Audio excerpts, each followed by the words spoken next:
Welcome back to part 2 of our special episode, Remember the Ladies, in which we are recognizing the lives of 10 remarkable revolutionary women and highlighting their contributions to the patriot cause. And so with no further ado, let's continue on, shall we? Betsy Ross. Betsy Ross is often credited with sewing the first American flag, a claim that many historians dispute. Whether she did or not, the story has become iconic, and Ross herself a powerful symbol of American liberty. What we can say with some certainty is that Betsy Ross was born Elizabeth Griscom in New Jersey on January 1, 1752. She was the 8th of 17 children, 9 of whom survived childhood, born to Samuel and Rebecca Griscom. When Elizabeth was 3 years old, the family moved to Philadelphia, where Elizabeth and her siblings attended a traditional Quaker school. After leaving school, Elizabeth became an upholsterer's apprentice. She fell in love with a fellow apprentice, John Ross, the son of the former assistant rector of Christ Church. As Quakers, Betsy's family disapproved of the match. Despite her family's objections, on November 4, 1773, Betsy and John eloped to New Jersey. The marriage created a rift between Betsy and her family and the Quaker Church. Betsy and John began their own successful upholstery business and joined Christ Church. John Ross died in 1776, and Betsy, a widow at age 24, continued to operate the upholstery business. According to later accounts, it was shortly after John's death that Betsy was approached by George Washington, Robert Morris, and George Ross to create the flag. According to the story, the three men visited the upholstery shop in the summer of 1776, bringing with them a rough sketch of a flag with 13 red and white stripes and 13 six-pointed stars. Ross, according to the story, suggested changing the stars to 5-pointed, as they were easier to make. The men agreed to the change, and Ross made the first American flag soon after. On June 15, 1777, Betsy married her second husband, Joseph Ashburn, a merchant sailor. They had 2 daughters. The eldest died at 9 months old. Ashburn died in May 1782 from an unknown illness. A year later, Betsy married Joseph Claypool. The couple were married for 34 years and had 5 children. Ross retired from her upholstery shop in 1828. She died on January 30, 1836, a few weeks after her 84th birthday. Here is where the story takes a bizarre turn. In 1870, 34 years after her death, Ross's grandson, William Canby, presented a paper to the Historical Society of Pennsylvania claiming that Ross created the first American flag. Since he had no actual records or documents to support his claim, Canby instead obtained signed statements from relatives who claimed that Betsy had also told them the flag story. Although historians now largely discount Canby's evidence, Ross is still credited in many circles with having made the first American flag. Whether she actually did or not remains a question that may never be answered with certainty. Next up is Deborah Sampson. Among the women on this list, Deborah Sampson is unique in having actively sought to enlist to fight against the British. Born December 17, 1760, in Plimpton, Massachusetts, Deborah Sampson could claim a somewhat noteworthy lineage. Her mother, Deborah Bradford, was the great-granddaughter of Governor William Bradford. By contrast, her father, Jonathan Sampson, is believed to have abandoned the family for a new life in Maine. After her mother's death, Deborah was sent to live with an elderly widow named Mary Prince Thatcher, who may have taught her to read. Following Thatcher's death, Deborah was indentured to the Jeremiah Thomas family of Middleborough, Massachusetts. When her indenture ended at age 18, Deborah taught school for a brief time and worked in various trades, including weaving, woodworking, and carpentry. She also sold pie crimpers door to door. In May 1782, Deborah disguised herself as a man and enlisted in the Continental Army at Uxbridge, Massachusetts, using the name of Robert Shirtleff. She had previously tried to join a unit in Middleborough, but was turned away. Deborah joined an elite light infantry company of the 4th Massachusetts Regiment and was sent to New York's Hudson Valley. In June or July 1782, Deborah was wounded in a skirmish near Tarrytown, New York. She was shot in the thigh and slashed with a sword across her forehead. To avoid medical treatment, which could have exposed her secret, Deborah extracted the bullet herself using a penknife and a sewing needle. A doctor treated her head injury, but her leg never fully healed. In June 1783, her unit was sent to Philadelphia to quell a rebellion among disgruntled soldiers. It was in Philadelphia that Deborah's true identity was revealed when she fell ill with a high fever. The doctor who treated her brought her home, where his wife, daughters, and a nurse cared for her. He also notified her superiors of her true sex. Instead of being reprimanded, as was customary, since women were banned from military service, Deborah was granted an honorable discharge. In April 1785, Deborah married Benjamin Gannett. The couple would reside on the Gannett family farm near Stoughton, Massachusetts, and had 4 children. Unfortunately, the farm was not productive and the family struggled financially. In 1802, to help support the family, Deborah embarked on a lecture tour in which she recounted her wartime experiences. Despite her efforts, the family often had to borrow money from relatives and friends. In 1816, Deborah became one of the first women to successfully petition for back pay, withheld due to her sex, as well as a pension, when Congress granted her a substantial sum which allowed her to repay her debts and make improvements to the family farm. Deborah Sampson died of yellow fever in April 1827 at age 66 in Sharon, Massachusetts, and was buried there. Her headstone reads, "A woman soldier of the War of the Revolution." On May 23, 1983, she was declared the official heroine of Massachusetts. Mercy Otis Warren. Though she had no formal education, Mercy Otis Warren may have been the most intellectually gifted woman of the American Revolution. A prolific and talented writer, her work strongly reflected her beliefs, especially her firm support for independence. Mercy was a dedicated patriot whose works helped to inspire others to join the revolutionary cause. In addition to political pamphlets and poems, her published works also included plays such as The Agitator, which sharply criticized British colonial policy, Tories, and particularly Massachusetts Governor Thomas Hutchinson. Mercy was not content to just inspire action in others. She never hesitated to back her words with deeds. She organized meetings and planning sessions in her home for local patriot leaders and even hosted meetings of the Sons of Liberty. Her husband, James Warren, was equally active in the movement, having served as Speaker of the Massachusetts House of Representatives and later as President of the Massachusetts Provincial Congress. He was also a member of the Massachusetts Committee of Correspondence. In 1776, he served as paymaster for Washington's army. Mercy's commitment to radical activism came to her naturally. She was born on September 14, 1728, in Barnstable, Massachusetts, the third of 13 children and first daughter, born to Colonel James Otis and Mary Allen Otis. Her father served as a judge of the Barnstable Court of Common Pleas and was a vocal opponent of British rule.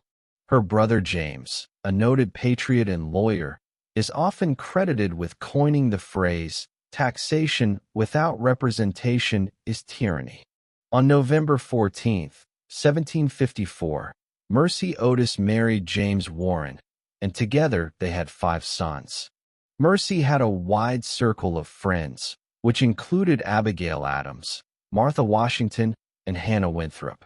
She also corresponded with many prominent individuals of her time, including George Washington, Samuel Adams, John Hancock, Patrick Henry, Thomas Jefferson, and especially John Adams. After the Revolution, Mercy opposed ratification of the Constitution and called for a Bill of Rights, opinions that she expressed in observations on the new Constitution and on the federal and state conventions. In 1805, Mercy published History of the Rise, Progress, and Termination of the American Revolution, one of the earliest histories of the Revolution. The book's harsh criticism of John Adams led to a rift between the two that lasted until 1812. Mercy Otis Warren died on October 19, 1814, at age 86, 6 years after her husband James. She is buried at Burial Hill in Plymouth, Massachusetts. In closing, it should be noted that Mercy Otis Warren was not a feminist in the modern sense. Like Abigail Adams, she advocated for equal respect and rights for women, as well as for women's educational opportunities. But she never really questioned the traditional domestic role of women in society. In 2002, she was inducted into the National Women's Hall of Fame in Seneca Falls, New York. She is also commemorated on the Boston Women's Heritage Trail. Martha Washington. Perhaps the most famous woman on this list, Martha Washington was certainly the most socially well-connected. As everyone knows, she was the wife of George Washington, but there was more to her story than that. Born June 2, 1731, on her parents' tobacco plantation, Chestnut Grove, in New Kent County, Virginia, she was the oldest daughter of Francis and John Dandridge. Martha had 3 brothers and 4 sisters, all younger than her. She may have also had an illegitimate slave half-sister and illegitimate white half-brother. Despite his relative lack of wealth, Martha's father, John, was well-connected within the planter aristocracy, and she was raised to conduct herself in a manner befitting a woman of the upper class. In May 1750, Martha Dandridge married Daniel Custis, one of the wealthiest planters in Virginia, who owned nearly 300 slaves. After their marriage, Martha moved to Daniel's home at White House Plantation on the Pamunkey River. They had 4 children, but only one survived to adulthood. When Daniel Custis died in 1757, Martha inherited a large estate that included 17,000 acres of land and hundreds of slaves. On January 6, 1759, Martha Custis married George Washington. After a brief stay in Williamsburg, the couple moved to Mount Vernon, Washington's estate in Fairfax County. With no children of their own, the Washingtons raised Martha's 2 surviving children, Martha, known as Patsy, and John Park, Jackie Custis. Patsy died of epilepsy in 1773 at age 17. Jackie died of camp fever in 1781 while serving as a civilian aide on Washington's staff. After Jackie's death, George and Martha raised Jackie's children, Eleanor Nellie Park Custis and George Washington Park Custis. During the war, Martha strongly supported both the Patriot cause and George's decision to lead the Continental Army. Starting in the fall of 1775, she traveled every winter of the war to be near her husband, returning to Mount Vernon each spring. During her stays in camp, Martha played an important role in boosting the morale of the troops, hosting dances and receptions for the officers, and organizing sewing circles among the officers' wives to make and repair clothing for the enlisted men. Martha also brought medical supplies and other necessities with her when she came to camp. Due to her selflessness, courage, and patriotic spirit, she set a standard for others and was much loved by the troops. Martha also improved relations with local civilians by listening to their grievances with the army, further easing Washington's burden. After the war, The Washingtons returned to public life in 1787 when George attended the Constitutional Convention and was elected as the first president in 1789.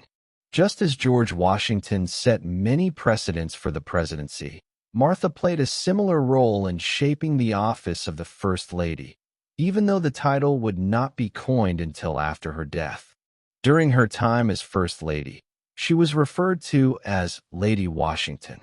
Like many of her successors, she found the role of the president's wife both oppressive and restrictive. The Washingtons returned to Mount Vernon in 1797, where Martha spent her remaining years welcoming visitors and advising her successors. Martha was widowed for a second time in 1799 and died 3 years later on May 22, 1802, at age 70.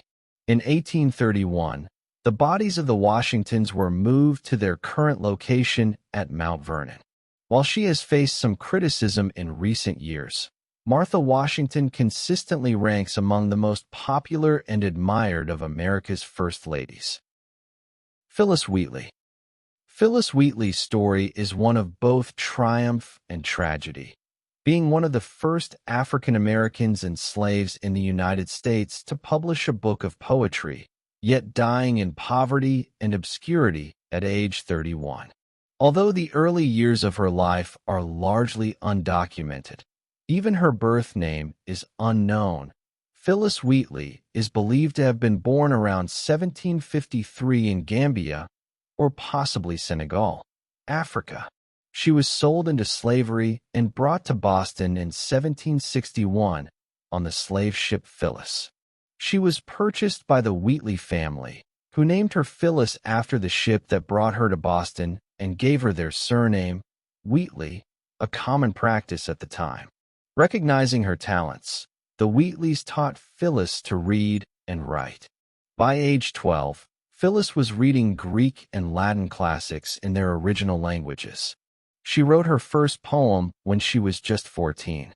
Since many whites doubted that a slave could write such excellent poetry, Wheatley was forced, in 1772, to defend her authorship in court. A panel of experts that included John Hancock, Thomas Hutchinson, and Andrew Oliver concluded that Wheatley had indeed written the poems attributed to her. In 1773, she traveled to London with Nathaniel Wheatley, because it was believed that her chances of having her poems published were better there than in the colonies. On September 1, 1773, her book, Poems on Various Subjects, Religious and Moral, was published in London. This book, the first published by an African-American woman, brought her fame and praise from many prominent figures. While in London, Phillis met many members of British society, including the Lord Mayor of London. An audience was arranged with King George, but she returned to Boston before it could take place. In November 1773, the Wheatleys granted Phillis her freedom.